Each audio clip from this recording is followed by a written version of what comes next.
Para mí es un honor poder conversar con una persona que, aún siendo joven, porque yo le veo lleno de vitalidad, de poder y de entusiasmo por la vida, ya tiene un legado que podría ser inmortal, que le trasciende con su obra, no solo como doctor, sino también como visionario, como pionero. Y estamos en Santiago de Compostela. Y es posible que muchos de ustedes ya conozcan al protagonista de nuestra conversación de hoy, que es el doctor Ramón Tallaj en español. El doctor Ramón ha estado en las televisoras, en las radios, medios masivos de comunicación, sobre todo en todos estos últimos meses, animándonos a hacernos las pruebas del COVID, a vacunarnos para estar libres del virus. Y la gran misión del doctor Tallaj entre nuestras comunidades, así también como la comunidad asiática y la afroamericana en Nueva York, no empezó con la pandemia hace 2 años. El doctor Ramón Tallaj, dominicano de nacimiento, dejó su puesto de viceministro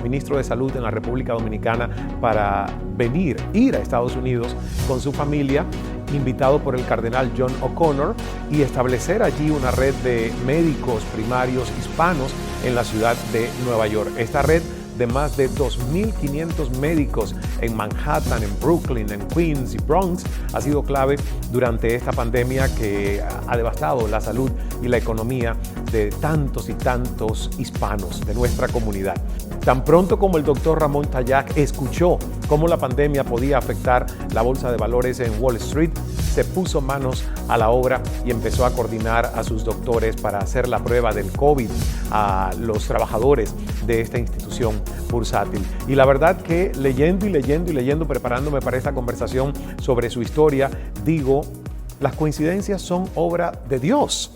Porque, bienvenido, doctor Tallaj, ¿cómo está? Gracias, Ismael. Bueno, sí, estar en un programa con Ismael Cala es un prestigio, así que muchas gracias por invitarme a tu programa. El honor es mío y el brillo es para usted, porque realmente como comunicador a mí me fascina encontrar personas, y sobre todo si somos latinos, hispanos, que han dedicado su vida a servir a otros y con la visión de poder creer que es posible lo que no existe. Y ahorita me explico más por todo lo que él ha reformado en el sistema de salud en Nueva York y en Estados Unidos con el modelo de Somos Community Care.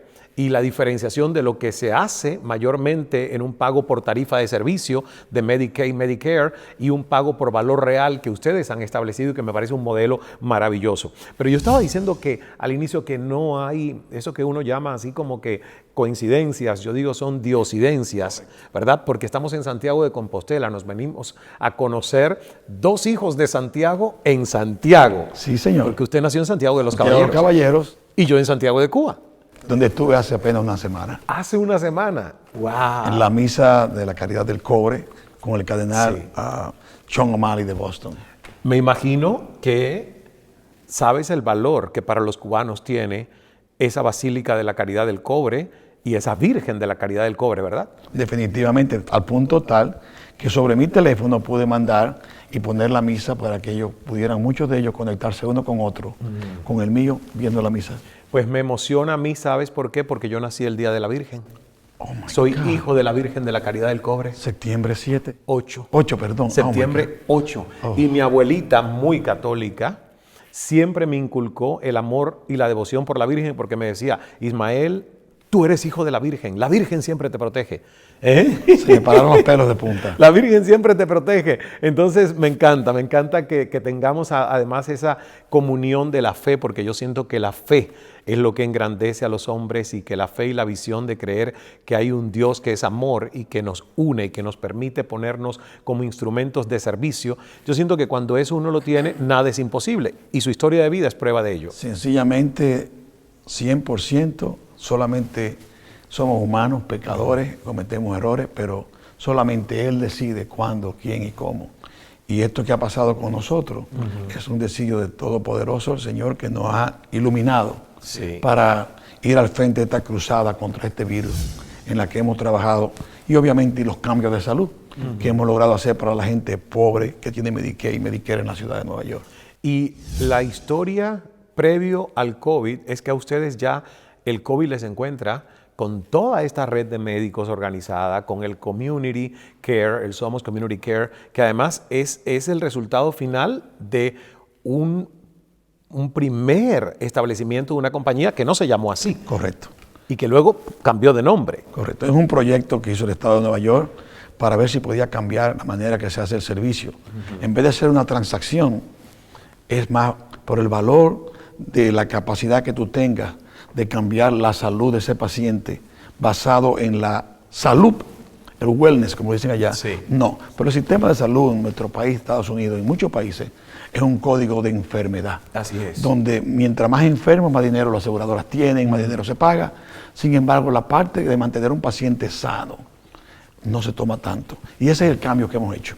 Disminuir la parte de los diabéticos que tengan que tener amputaciones o diálisis, disminuir la admisión de la emergencia, Claro. la admisión al hospital, que la gente tenga la presión controlada, menos stroke. Pero al mismo tiempo eso trae un conflicto, porque hay otros intereses que apuestan a la enfermedad, Claro. mientras nosotros apostamos a la salud. A la salud. Y esos recursos que se ahorran son doble beneficiosos. Primero, una familia que está más sana, en completo, sus cambios son muy importantes porque todos, un paciente diabético controlado, sin problema de depresión, sin problema de amputaciones, sin problema de stroke.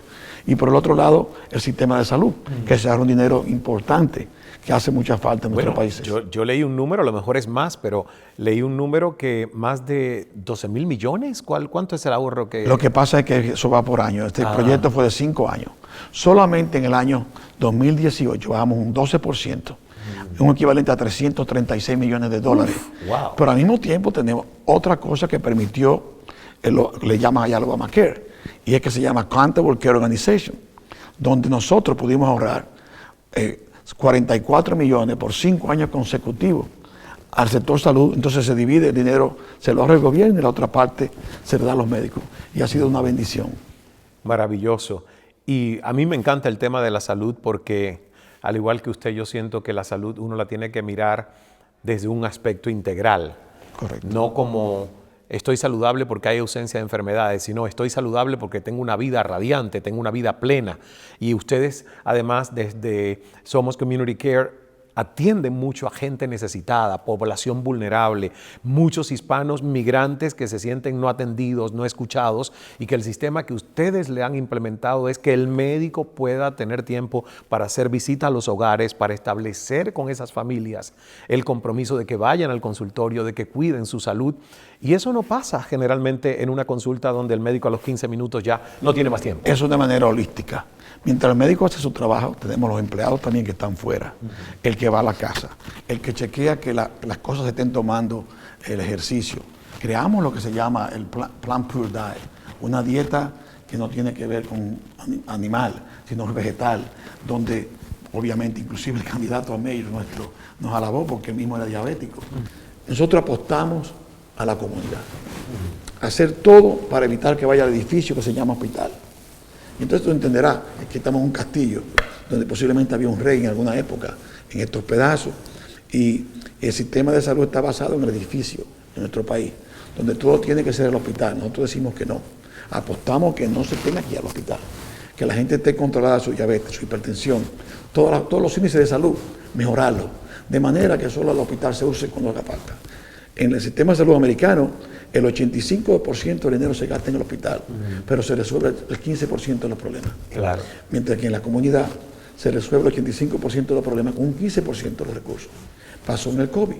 Mientras todo el mundo hablaba de queremos que nos den respiradores, yo lo que decía, no, yo quiero que me den sitio para poner camas, para poner a todos los positivos, no vuelvan a esos edificios con apartamentos tan pequeños, contaminando a todo el mundo, especialmente los viejitos, la gente sin documentos, que son trabajadores esenciales, porque teniéndolo allí todos juntos, positivos, y atendiéndolo, no tenía que llegar tanta gente a usar respiradores. Obviamente, sabemos la historia, todo el que entró al respirador, el 90% murió. Claro. Por lo tanto, la parte preventiva, una vez más, era importante, evitar el contagio. Y doctor Tayat, cuando empezamos a escuchar lo del COVID en China, ¿usted se imaginó que eso iba a llegar a Nueva York de la manera en que llegó? Porque yo recuerdo marzo 2020, Nueva York era el epicentro. O sea, las imágenes que salían de la ciudad aterrorizaban no solo al resto de Estados Unidos, sino también al mundo. Por eso hay que tener mucho cuidado cuando uno habla. Mi compañero de equipo, el doctor presidente, el doctor Chen, de China, ya estábamos comprando PPE a través de él. Cuando vimos en la televisión lo que pasó en Italia, gente muriendo dentro de las casas, los cadáveres en el suelo, alguien me dijo, de la gente mía, me dijo, oh my God, ¿cómo puede pasar eso? Y le dijo, watch out, it's coming here. Dice, no, no puede ser, sí, va a pasar en este país. Y obviamente me fue muy difícil cada vez que nuestros políticos hablaban que se viene en un avión por el oeste de China, o si viene en un avión de Europa para los estados, para Nueva York y esa área. Y en esos momentos que decían eso, echábamos la culpa a alguien, teníamos los cielos abiertos nuestros. Salían cientos de aviones. Si teníamos 20% positivo en Nueva York en esa época, quería decir que de cada 100 personas en un avión, 20 estaban llevando el virus a todo el país, América Latina. Pero lo importante sigue que nos preparamos, y entonces tengo mi esposa, Inés Hernández, la doctora Inés Hernández, que es epidemióloga, que desde el primer momento empezó dónde compramos PPE, dónde buscamos materiales. Hubo tiempo que le suministramos a muchos hospitales, a la policía, a los bomberos, a los IMS, obviamente todos nosotros empleados. Tuvimos muchas veces que comprar carísimo en otros países, como fuera que llegara, pero estábamos preparados. El día a principios de marzo, con una reunión con el gobernador, que nos dijo plenamente que necesitaba ayuda, y estuvo presente el cardenal de Nueva York, Dolan, y le dijimos que íbamos a trabajar, y obviamente ese día entregamos creo que 1 millón de panfletos educativos para todas las oficinas, 2.500 oficinas, no solamente hispanos, tenemos médicos de todo el mundo, los chinos, como te dije, rusos, pakistaní, hindú, toda América Latina, que atendemos la minoría, inmigrantes como ellos. O sea que sabíamos que nadie iba a dar. Pusimos telemedicina y nos dimos cuenta con la telemedicina que los barrios nuestros, en ese momento de Queens y el Bronx, las informaciones que teníamos era que casi un 70% de la gente que llamaba tenía síntomas. Y efectivamente pusimos el primer centro de diagnóstico de testing en el hipódromo de Acueducto y después en Lichman College. Y los resultados fueron 2 días después espantosos. 70%, 65% positivo. Gente enferma que volvían para los apartamentos pequeños, donde vivían 10, 11 personas con un solo baño. Y eso era un caldo tremendo en ese pequeño edificio para que todo el mundo se contaminara. Y tantas personas mayores murieron. Y obviamente la gente que era de fuera, sin papeles, no se atrevía a buscar servicios médicos, se quedaron allí y muchos murieron. Y eso es una parte muy difícil, porque en ese momento abogábamos por aislamiento, y testing. Y la historia ya es muy clara. Y eso, nos preguntan siempre si tuvimos miedo, y claro que tuvimos miedo, y tenemos miedo todavía. Pero era más difícil que alguien no se presentara y hiciera su trabajo. Esto que nos dieron en District, una bendición del Todopoderoso, teníamos en ahorro una gran cantidad de dinero. Y desde ese momento pusimos cerca de 30 y pico de millones de dólares usamos para comprar todo aquello. Pero esa crisis tan seria, sanitaria, trajo algo peor. No hay trabajo. Muchos se quedaron sin empleo. La mayoría eran pobres ya, aquí en Medicare. Claro. Y entonces, de ahorro 300 pesos, 500 quizás, ya las 3 semanas no hay dinero para comer. Aparte que un Lysol, un material de limpieza, se peleaba la gente por papel higiénico. Entonces, ¿qué decidimos hacer? Pusimos centro conjuntamente con Mark Anthony, su fundación, y World Central Kitchen. Y pusimos centros masivos, solo nosotros y con ellos, de dar alimentos. Dirás tú, ¿cómo es posible que en un momento determinado 20 bloques de personas a 6 pies de distancia, desde las 6 de la mañana para buscar un plato de comida para ellos y su familia? Y lo hicimos por varios meses. Y esas son las cosas que solamente fue predestinado para que tuviéramos nosotros con los recursos en ese momento para utilizarlo y dedicarlo sin miramiento, todavía al día de hoy. Y el resto tú sabes que es historia, porque seguimos haciendo testing en las escuelas, seguimos vacunando, más de 1 millón de vacunas, cerca de 1.8 millones de alimentos y de almuerzos, y sin pararme para decirte que mucho más de 1 millón de testing, mucho más lejos. Y seguimos sin parar todavía. Y yo siento que el reconocimiento que se hizo y se sigue haciendo a los trabajadores de la salud, a todos los que están involucrados con atender a la población en riesgo, desde el primer momento ha sido grandioso, porque hemos reconocido que en los trabajadores de la salud han estado esos héroes anónimos, como el personal de Somos Community Care. Es maravilloso el sentir que hubo tanto compromiso, que hubo tanta pasión de salir a la calle, de arriesgar sus vidas. El virus estaba ahí, pero ustedes necesitaban hacer el trabajo. Recuerda esto, fue muy difícil cuando se decía que la gente que estaba al frente de batalla solamente eran los hospitales. Me fue muy difícil porque no entendían lo que yo decía. No. Nunca ha habido una guerra que el frente de batalla es el hospital. Los que estamos en el frente de batalla mandamos los heridos para allá. Nosotros estábamos haciendo testing a todo el mundo sin saber quién era positivo y negativo. Al punto tal que en Nueva York, en un hospital, nunca murió un médico. Si nosotros en el frente nuestro murimos 12. 12 de nuestra gente murieron. E inclusive el doctor Ildefonso de Co, un miembro de mi board, que murió trabajando en su barrio en Washington High atendiendo gente. Porque en ese época se decía que los niños no tenían problemas. El pediatra atendiendo a los niños que se despachaban del hospital con 6 horas después de dar a luz. Los padres venían del hospital y esto aquí masivo, lleno. Gente joven, quizás sin síntomas, se lo pasaba al médico, 50, 60 años. Y así murieron.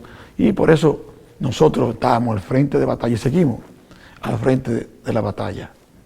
Me parece además una muy generosa oportunidad la que usted y el board de Somos Community Care han creado para poder hacer esta peregrinación por varios sitios muy importantes, incluyendo Santiago de Compostela, para mucho del personal que forma parte de la operación. Es un regalo, es un reconocimiento, es una oportunidad incluso de decir, como Vacation is a Human Rights Foundation de mi queridísima María Méndez, que el tomar pausas, que el reconocernos después de momentos de alta intensidad de trabajo y tomar unas vacaciones no es un lujo, es un derecho humano. Está basado en eso que este viaje tan fantástico haya ocurrido. Bueno, no hay manera de tú pagarle a alguien que se tira a la calle a arriesgar su vida.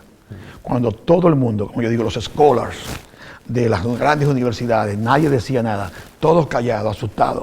Ni siquiera las más grandes autoridades en el sector salud, en ese año, en marzo, decían que había que usar máscara.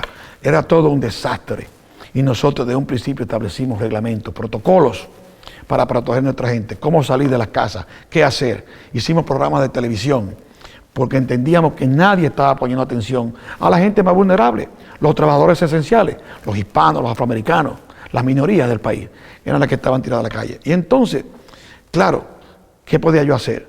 Les dije a todos, sé que es difícil, estamos llegando, pero les aseguro que con Dios mediante, si esto pasa, lo llevaré, le he hecho una petición a la Virgen para que nos proteja, a la Virgen de Fátima, y tendremos que ir allí.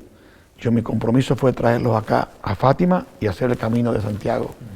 Y creo que es un sueño estar cumpliéndolo hoy, estar aquí en esta ciudad, porque definitivamente ha sido una protección.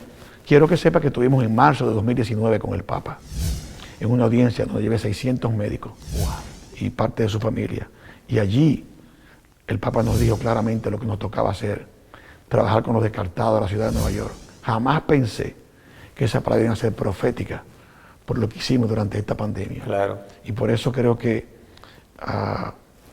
es difícil, tuvimos una gran revelación durante todo este proceso, que no mucha gente sabe, pero hubo un momento de desesperación cuando yo decía que no quería más trabajar, porque no nos estaban poniendo atención y yo veía como la gente en nuestros edificios se moría, sacaban a la gente de los cadáveres. En una ocasión fue muy difícil conseguir el cuerpo de uno de nuestros médicos que estaba en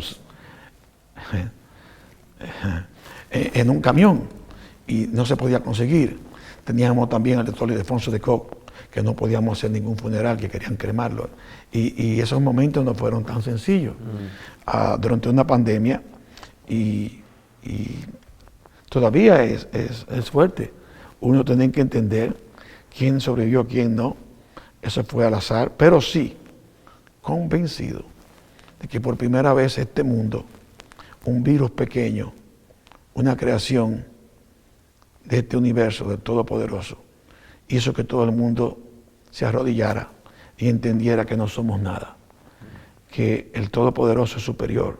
Y esa revelación, cuando yo no quería más, la haremos pública, sumamente pública en un momento, pero fue muy grande porque el Señor, en mi entender, con su aparición en mi habitación, nos dijo claramente que había que seguir. Y así lo hemos hecho. Y qué bueno, porque además hay mucho todavía por hacer y por recibir de lo que como líder empujas en todo el movimiento de lo que has creado con el Somos Community Care, con la fundación además que lleva su nombre, que trabaja con los niños entregándole becas para que puedan estudiar medicina. O sea que realmente es de humanos el poder sentir que hay algo que nos sobrecoge, pero también ahí es donde viene exactamente ese contacto con el Espíritu Santo, con lo divino, para decir si hay fuerzas para más y debes continuar, ¿no? Realmente, mi esposa está por aquí cerca de nosotros. Cuando llegamos a este país, los Estados Unidos, no dejamos hacer siempre las misiones que hacíamos a la República Dominicana. Cuando María pasó, estuvimos en Puerto Rico en las montañas, estableciendo dos centros de salud para atender a la gente con diabetes, sin luz, se podía dañar la insulina, y entendimos. Y obviamente cuando llegué a este país, a los Estados Unidos, a Nueva York, donde empecé a trabajar fue en el Hospital St. Clair, que solamente tendría pacientes muy viejitos, en malas condiciones, y pacientes con SIDA, no con HIV, SIDA. Gente jóvenes de Broadway, de otras partes, que llegaba a morir, y era el único sitio. Y esa parte creo que quizás por eso el Todopoderoso nos ha escogido, porque hemos estado muy de cerca con lo que es el sufrimiento del ser humano, no importa la clase, el estado social, su predilencia sexual o no. Hemos trabajado al frente del ser humano, que sin distinción hace falta alguien que le tienda la mano en los momentos más difíciles. Dios es amor, entonces si Dios es amor, es un amor incondicional para todos los seres humanos que lo necesitan. Amén. Me encanta conversar con usted y yo quiero en esta segunda parte de la entrevista preguntarle al doctor cosas que tengan que ver con su vida. Por ejemplo, la doctora Inés, que la acabo de conocer, que está aquí con nosotros. ¿Cuántos años de matrimonio? Ay, María Purísima. Ahora, claro, ¿eso viene a la próxima o tenemos que responderlo ahora? Ya, ahora. Bueno, hecha nombre de 1986, nos conocimos, el 87 nos casamos, hasta esta fecha.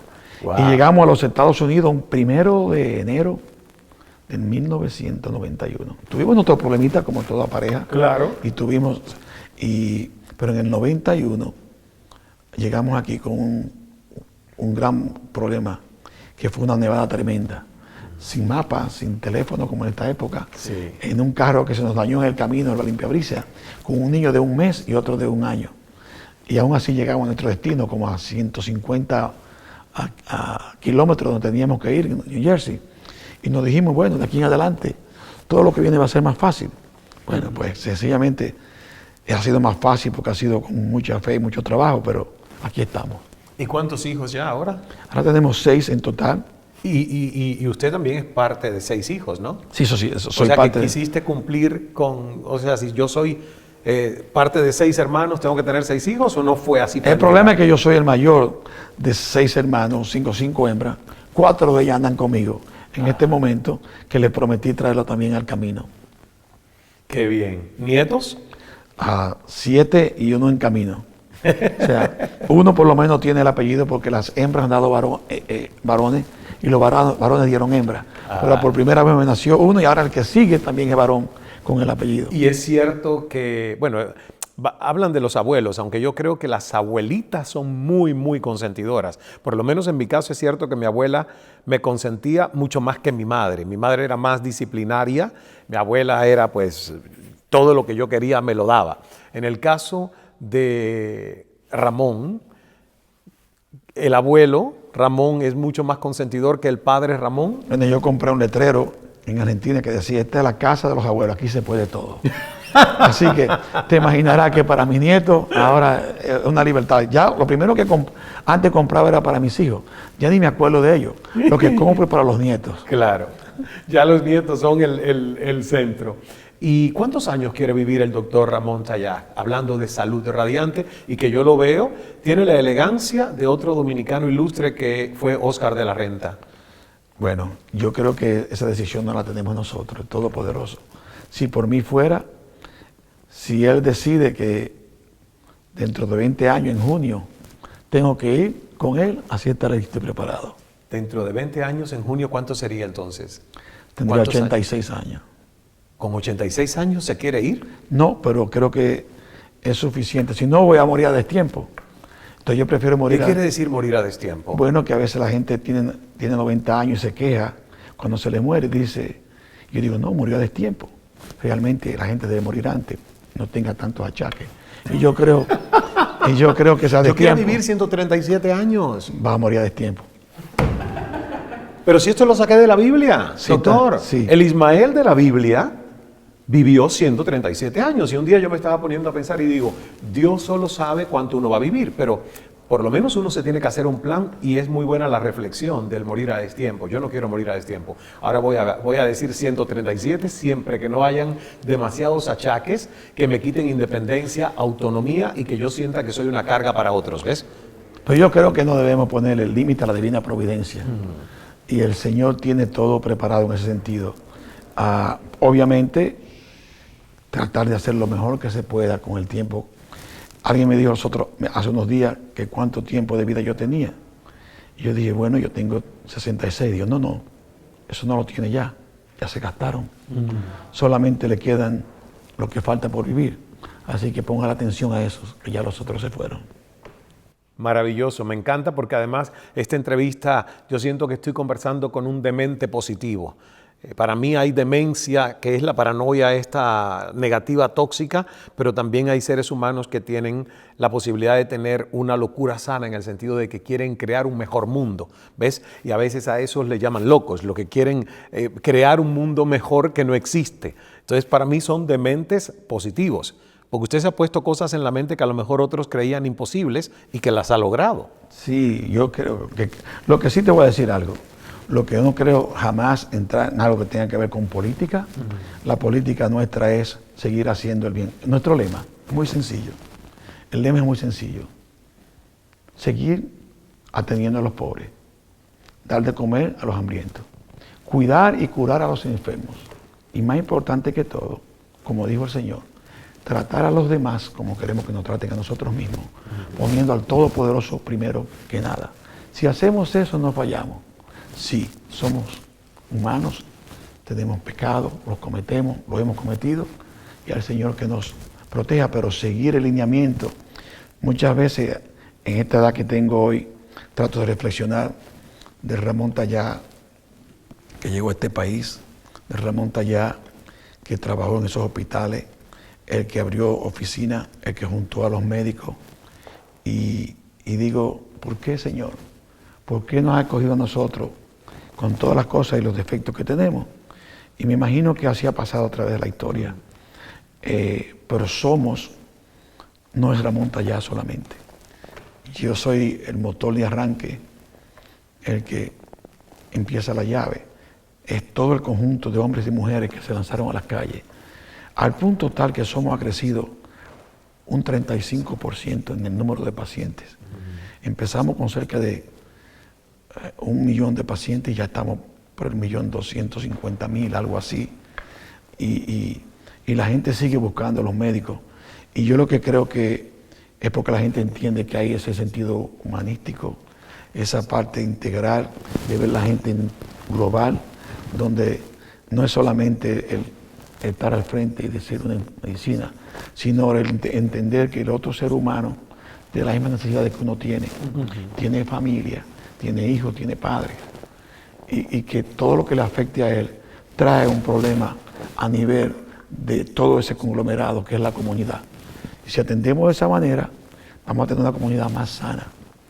Y es la parte más difícil de la política, que nuestros líderes entiendan que la salud en el siglo XXI tiene que dar un giro, claro, y ser basado en estar saludable, de mente y físico también. Y me encanta porque además tienen ustedes todos los meses un seminario virtual, y me metí a ver los títulos, y el tema de la salud mental es uno de los temas de esos seminarios que todos los meses hacen para seguir educando, ilustrando, informando a la población sobre lo importante que es tomar responsabilidad también de nuestro estado de salud. Para terminar esta conversación, doctor, a gente joven que nos esté viendo, ¿verdad? ¿Qué le puede decir usted como clave de éxito que ha aprendido con sus años de vida? ¿Cuáles son esos digamos, principios o valores o lecciones que le puede dar a alguien que está buscando y dice, yo escucho al doctor y me parece que puede ser un gran mentor para mí? Siempre tratamos y vemos las cosas basadas en los errores que cometemos. Y yo creo que debemos basarlo mejor en las cosas positivas que podemos hacer. Esas caídas y esos problemas son los que levantan el espíritu para tratar de mejorar cada vez más. Y dentro de cada situación que te provoca un sentimiento de pena, de dolor, de fallo, cómo levantarte y seguir hacia adelante. Porque definitivamente que sí se puede. Pero en el caso nuestro, no solamente por la humildad del trabajo, no, es la parte de acercarse al Todopoderoso, de tener fe, de que hay algo para ti ahí si tienes fe. No importa si tú eres cristiano, católico, si eres de otra religión, tener tu fe en lo que tú crees, pero hacerlo sin incurrir en dañar a los demás, sino haciendo cosas que sean positivas para los demás que están rodeándote, para tu mismo crecimiento. Entonces, ustedes tienen tiempo, todo el tiempo de vida. Yo llegué a los Estados Unidos con 35 años y he podido desarrollarme. Todo el que está allí por debajo de 35 está muy joven y puede desarrollar su máximo potencial si se decide y tiene su tiempo y le dedica, y sobre todo con el Todopoderoso al frente. Yo creo que eso es lo más importante, tener fe en uno mismo y fe en el Todopoderoso. Gracias, doctor. Para mí ha sido un placer, un honor poder escucharlo, conversar con usted, saber mucho más de lo que le inspira y de lo que le mueve para hacer ese legado que a través de su liderazgo deja no solo en Nueva York, sino que es un ejemplo en todos los latinos, hispanos y a nivel incluso global, porque realmente alguien que tiene acceso al Papa y el reconocimiento de muchos líderes del mundo, pues es una figura global. Un placer conversar con usted. Espero que nos volvamos a ver en muchas más ocasiones. Espero incluso que su fundación pueda colaborar con Vacation is a Human Right Foundation, que agradezco mucho a mi queridísima María Méndez.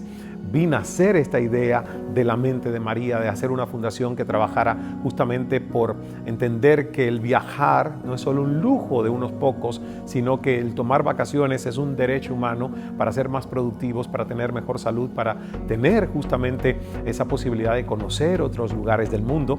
Y en un futuro puedo ver que nuestras tres fundaciones hagan alguna sinergia y trabajar juntos por eso que es un mundo mejor. Solamente decirte, así como dije en una ocasión, que las vacunas no eran para estar almacenadas, sino para ponerse en los brazos. Los recursos financieros, si no se usan para el bienestar y la felicidad de otros, ¿para qué sirve tenerlo en un banco? Úsenlo para sus empleados. En una comunidad, una sociedad demócrata, capitalista, también hay que hacer que nuestra gente se sienta feliz y en estos casos hacer sus viajes y llevarlos con ustedes y como nosotros, que parte de nuestra compañía que se llama Somos Innovación, casi todos los empleados son parte dueños también. Son accionistas. Sí. Qué bien. Muy bien. Bueno, pues ya eso es una Gratis, próxima conversación. de manera gratis. Y de manera gratuita. Sí, señor. Fantástico. Gracias, doctor, por estar con nosotros, el doctor Ramón Sayag. Y como dije, yo creo que es un demente positivo, porque esos son los líderes que este mundo necesita.